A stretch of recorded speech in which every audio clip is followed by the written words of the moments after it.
सुनरा के पड़ जाता छोटा। अब का करी गावे के लोहरा को दिले बा मोटा, यही से सुनरा के पड़ जाता छोटा। अब तू ही ठीक करो। ऐसे न खेल को न खेल महो, ऐसे न खेल को न खेल महो। तो का चाही तुहके? तब गुन में पहिले हम पेले हम हो। अच्छा अबे छेदा में लबेदा तहरा ठेले हम हो। मिली बाबू रानी गुन में पहिले हम पेले हम हो। तबे छेदा में लबेदा तहरा ठेले हम हो। तो पहले ठीक करके दो।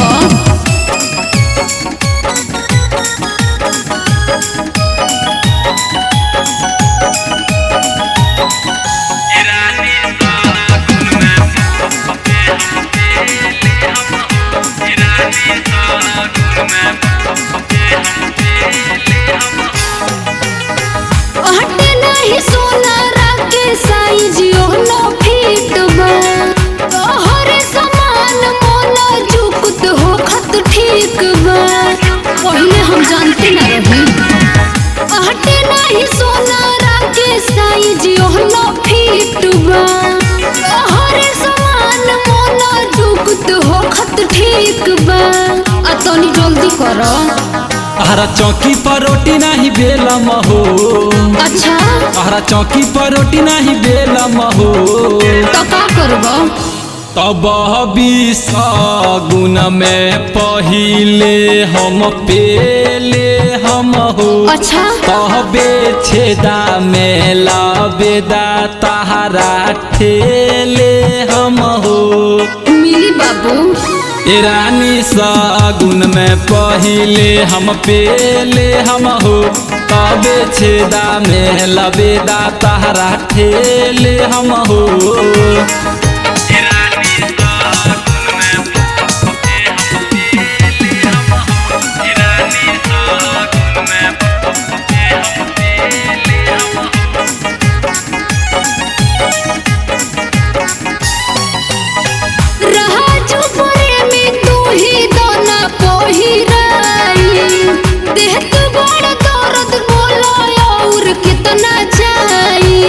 अब हम ही जानतनी रोहजनीस राजा तू ही दोना पहिराई।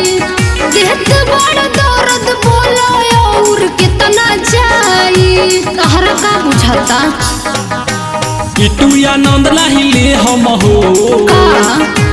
बिट्टू आनंद नहीं ले हम हो। का ना लेबो?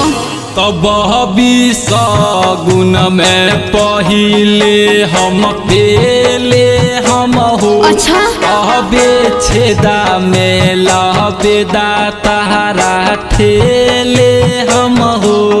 मिली बाबू रानी गुन में पहिले हम पेले हम हो। तबे छेदा में लबेदा तहरा ठेले हम हो। गावे के लोहरा को दिले बा मोटा, यही से सुनरा के पड़ जाता छोटा। बड़ा सोचत रहनी।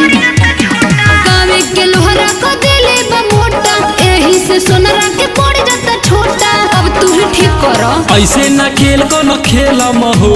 काहे? ऐसे न खेल को न खेलम हो। तो का चाही तुहके?